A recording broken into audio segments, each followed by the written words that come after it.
এসে গেছি বন্ধুরা, আবার এচড়ে পাকা বয়সে ফিরি। বড় হবার পথে স্কুল আর স্কুলের টিচারদের একটা ভালো ভূমিকা থাকে, এটা আমরা এখন সবাই জানি। কিন্তু ছোটবেলায় কি এটা ভালো বুঝতাম? এটা বুঝতাম যে আমাদের যে রুচি বা ইন্টারেস্টগুলো তৈরি হচ্ছে তার পেছনে স্কুলের একটা কন্ট্রিবিউশন আছে। বাবা মারা এটা কিন্তু ভালো বুঝতেন, আর স্কুলের ব্যাপারে খুব একটা ইন্টারভেন করতেন না। তবে স্কুলে যাবার টানটা কোথায়? প্রত্যেক দিন সকালে স্কুল যেতে ইচ্ছে করতো কেন? আমার মনে আছে ক্লাস 8-তে টাইফয়েড হয়েছিল। ডাক্তার 14 দিন স্কুলে যেতে বারণ করে দিলেন। আর যখন বললেন সোমবার থেকে স্কুলে যেতে পারবো, আমি স্কুল ব্যাগে মানডেতে কি ক্লাস হবে সেই অনুযায়ী ফ্রাইডেতেই বই আর খাতা ব্যাগে ঢুকিয়ে গুছিয়ে রেখেছি। সেটা কি বোর্ডেমের জন্য, নাকি to catch up with the syllabus, নাকি ওই বন্ধুপ্রীতি যেটা বাবা প্রায় বলতেন? বোধহয় সব মিলিয়েই স্কুলই ছিল হার্টবিট আর নার্ভ সেন্টার। এরকমই একজন আমাদের অনেক সিনিয়র, শুভঙ্কর দত্ত, আমরা মিঠুদা বলি, এখন রিটায়ার করে মেলবোর্নে থাকেন। ওকে বললাম স্কুল নিয়ে কিছু বলো। যেটা উনি বললেন সেই থেকেই বোঝা যায় যে স্কুলের হার্টবিট আর কোথায় ছিল আর কোথায় বাস্তব। অনেক অনেক দিন আগে স্কুলের গণ্ডি পার করেছি, কিন্তু এখনও কিছু কিছু কথা স্কুলের মনে পড়ে। বিশেষ করে স্কুল বাসে করে স্কুলে যাওয়া। তখন রায়সেনায় যাওয়ার জন্য আমাকে বলা হলো যে তুমি ডিটিসি বাসে করে স্কুলে যাবে। তখন তো আর স্কুল বাসে দরকার ছিল না, আমি তো বড় হয়ে গেছি। কিন্তু আবার এই চেঞ্জটা আমার আমার আমার পক্ষে প্রচণ্ড কষ্টকর হয়ে দাঁড়ালো। আবার হিন্দি থেকে আবার একটা বাংলা এবং আধা বাংলা আধা ইংলিশ মিডিয়ামে পৌঁছানো, সেটা একটা আরেকটা বড় কষ্টকর ব্যাপার ছিল। এবং তারপর যখন আমার স্কুলের টিচাররা জানলেন যে আমার বাবা এই স্কুল থেকে হায়ার সেকেন্ডারিতে সেকেন্ড হয়েছিলেন, তখন সব ব্যাপারে আমাকে ওনার সঙ্গে কম্পেয়ার করা শুরু করলো। আমি খুবই অ্যাভারেজ স্টুডেন্ট ছিলাম এবং আমার কোনোই চান্স ছিল না আমার বাবাকে ধরার কোনোভাবেই। তো যাই হোক, কোনো রকমে চলতো। কিন্তু তার মধ্যে আমার কিছু টিচারকে মনে আছে যারা খুবই আমাকে এনকারেজ করতেন, এবং তার মধ্যে একজন হচ্ছেন রবীনবাবু। মানে আমি যেটুকু ইংরেজি শিখেছি হয়তো ওনার দৌলতে। এবং ওনাকে যেটাভাবে মনে আসে আমার, যে as a person and as a storyteller he is unparalleled. আর তার সাথে ওনার ইংলিশ এর উপর দখল এবং ইংলিশের ফোনেটিক্স এবং উচ্চারণ যেগুলো এত সুন্দর ছিল, মানে আমার অনেক সময় মনে হতো আমরা হয়তো বিবিসির থেকে নিউজ শুনছি ওনার কথাগুলো শুনে। আর ওনার পড়ানোর ধরনটা অনেকটা গল্পের ছেলে পড়াতেন উনি, এবং ওনার পোয়েট্রি পড়ানোটা অদ্ভুত ছিল, কেন অলমোস্ট উনি পোয়েটের সঙ্গে নিজেকে মিশিয়ে ফেলতে পারতেন ওনার ফিলিংগুলো। মানে আবার কতটা মনে আছে, একটা ওয়ার্ডসওয়ার্থের ছিল ড্যাফোডিল বলে কবিতা, আর আরেকটা ছিল রুস্তম সোহরাব, ওটা যেন কার লেখা আমার মনে নেই। এই দুটো কবিতার উপর উনি প্রচণ্ড জোর দিতেন এবং ভীষণ ভালো করে পড়াতেন। তাছাড়া আমার রাজস্থানের মনে আছে শম্ভু স্যারকে। শম্ভু স্যার ছিলেন ফিজিক্সের টিচার, আর তার সিনিয়র টিচার ছিলেন নিকুঞ্জবাবু। নিকুঞ্জবাবু তো পেলেই আমাকে গালাতেন, তোমার বাবা সেকেন্ড হয়েছিল আর তুমি কিনা সেকেন্ড ডিভিশন পাবে কিনা সন্দেহ। কিন্তু on the other hand Shambhu স্যারের সঙ্গে আমি ক্রিকেট খেলতাম। আমাদের একটা খুব ভালো ক্রিকেট টিম ছিল সেই সময় স্কুলে। তো আমরা অনেক সময় সানডেতে ক্রিকেট খেলতাম। আর সেই সময় শম্ভু স্যার, সুশান্ত স্যার, আরও কয়েকজন ছিলেন যারা রেগুলার আমাদের সঙ্গে ক্রিকেট খেলতেন। তো সেই জন্য হয়তো আমার আরও অনেকে ভালো লাগতো। আর তাছাড়া আমার যা মনে আছে রবীন্দ্রবাবুর সম্বন্ধে, উনি একমাত্র, না একমাত্র বলবো না, তো উনি একমাত্র একজন প্রমিনেন্ট যে সবসময় ধুতি আর শার্ট কি পাঞ্জাবি পরে স্কুলে আসতেন। মানে ইংরেজির টিচার এবং খুব পরিষ্কার কেতাদুরস্ত ইংরেজি বলেন, কিন্তু ড্রেস হচ্ছে টোটালি বাঙালি। এবং উনি বলেছিলেন যে উনি কুইট ইন্ডিয়া মুভমেন্টের সময় ঠিক করেছিলেন যে উনি আর শার্ট প্যান্ট পরবেন না, এবং সেই সময় থেকে নাকি উনি শার্ট প্যান্ট পরা ছেড়ে দিয়েছিলেন। আর তাছাড়া ওনার ব্যাকগ্রাউন্ডটা ছিল, আমার যতদূর মনে আছে, উনি বোধহয় রাঁচি কি ওই দিক থেকে এসেছিলেন দিল্লিতে।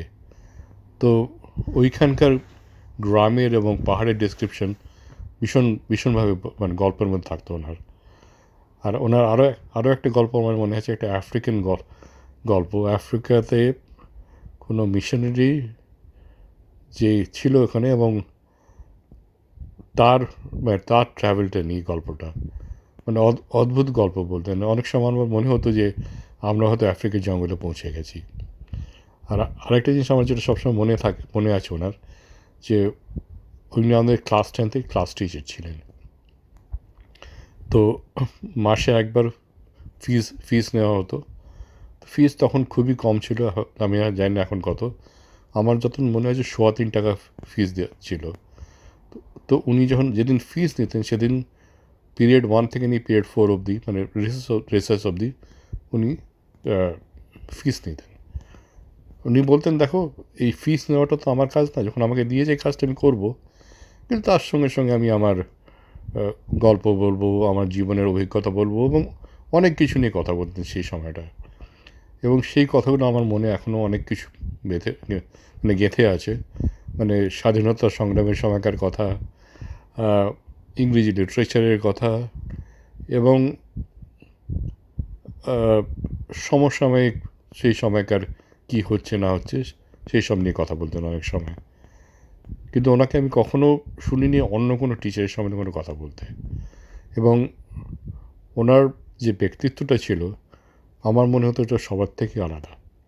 এবং আমি সবসময় ওনাকে ওরমভাবেই মনে রাখতে চাই, এবং আশা করি আমার বন্ধুরাও সবাই ওনাকে ওরমভাবে মনে রাখবে। স্কুল শুরু হতো বন্দে মাতরম দিয়ে। বন্দে মাতরমের সুর আজকে যেরকম শুনি সেরকম না, সুরটা ছিল পঙ্কজ মল্লিকের কম্পোজিশনে, এরকম ছিল।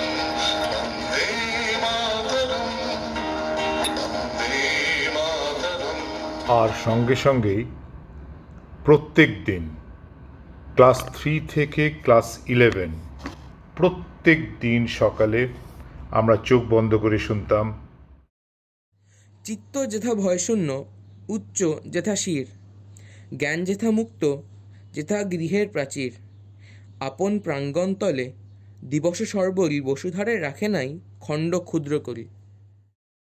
লাইনগুলো পড়ল আমাদের নেফিউ সমৃদ্ধ Nandi.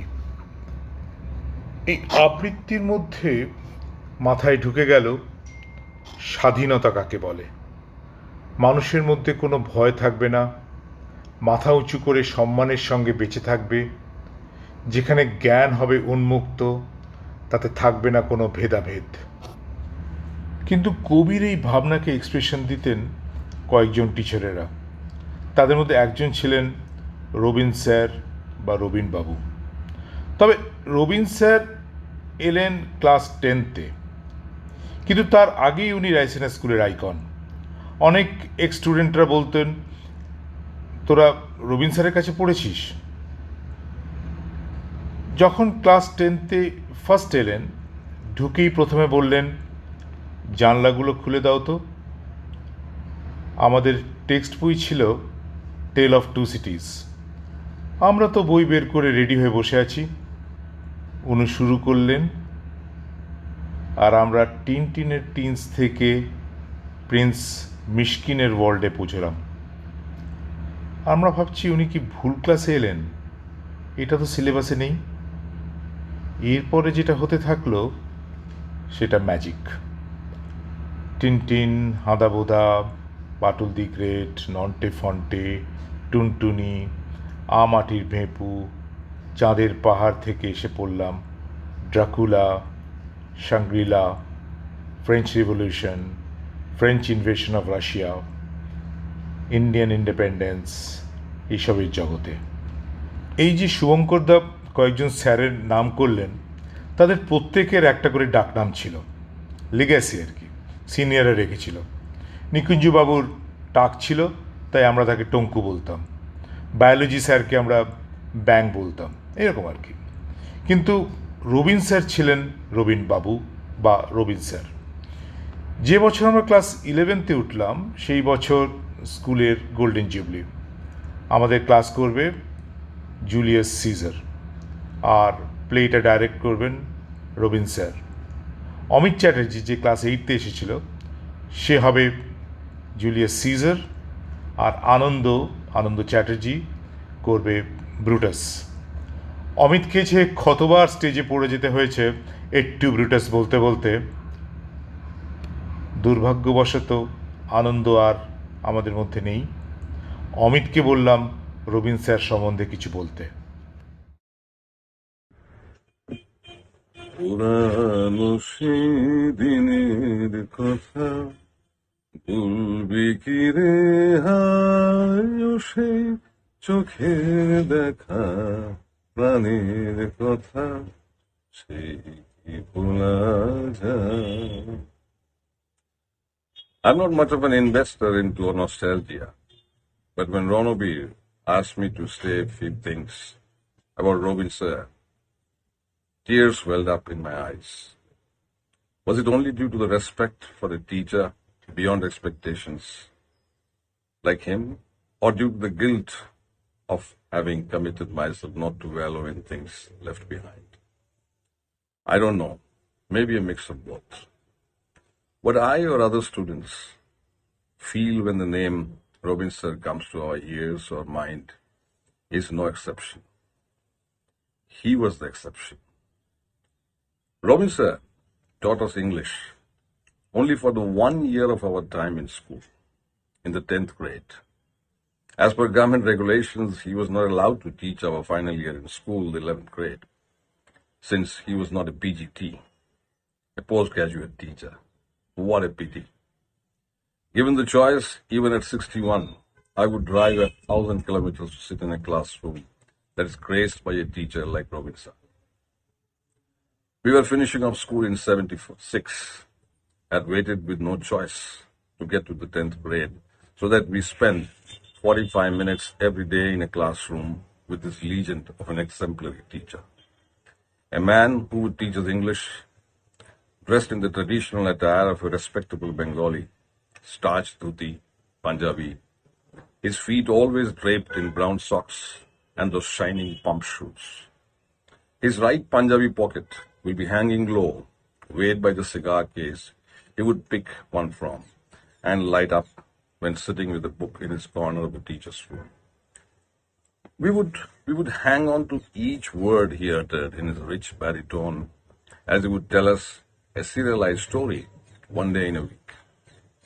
A master storyteller, he was not only about teaching us a foreign language, he was about nuances of human character, its emotions, aspirations, and motivations. Robin Sir never had to admonish a student in his life. The rowdiest boy in the class, too, became a good student merely due to his presence. Probably out of sheer respect for the impeccable character of this man in front. He never instructed his students. His suggestions were enough to encourage any of us to try and do what he would believe we should be steered into. An anecdote comes to my mind as I pen these lines. As in every school, when hundreds of boys and girls had to be brought down to silence before an assembly, the younger grades would be terrified into silence by the whistle blown by the bully of a PT teacher. The middle grades would still be chattering away, only to be sternly admonished by the principal, while we in the higher grades would hardly care for any censure from the disciplinarian. I can never forget the sight of Robin Sir sitting quietly in his chair, always at the corner of the phalanx of teachers on the large podium, until our gold medalist principal sir would walk up to him in frustration and request him to bring the assembly of hundreds of students to a listening mode. As the 6 feet of this man unfolded himself, maybe he was not 6 feet, maybe he was 5'7", I don't remember, but he was definitely a tall man that my mind remembers. As he unfolded himself to stand up from his chair, the chattering hall would simply slide into an attentive silence. It was as if we all, including the naughtiest, were waiting for this phoenix of a man to stand up tall in front of us and address us. Even after 40 years plus of having last met him at a bus stop where my bike had automatically come to a screeching halt and my body bowed down to touch his unblemished feet, it is simple reverence that oozes out as tears of gratification. Rather, gratitude that I was lucky enough to spend 45 minutes each day for 6 days in a week for a year in school with this man. I wish every student to come in this world is blessed with the presence of a teacher like the one and only Surajit Sen. Thank you, Ronobe, for this opportunity. Where the mind is without fear and the head is held high, where knowledge is free, where the world has not been broken up into fragments by narrow domestic walls, where words come out from the depth of truth, where tireless striving stretched its arms towards perfection, where the clear stream of reason has not lost its way into the dreary desert sand of dead habit, where the mind is led forward by thee into ever-widening thought and action, into that heaven of freedom, my Father, let my country awake. Those lines were by my nephew, Ayan Sen. Thank you, Ayan. আজ এই পর্যন্তই। কেমন লাগলো জানাবেন, জানিও। ভালো থাকবেন সকলে। আবার পরের সপ্তাহে। বাই।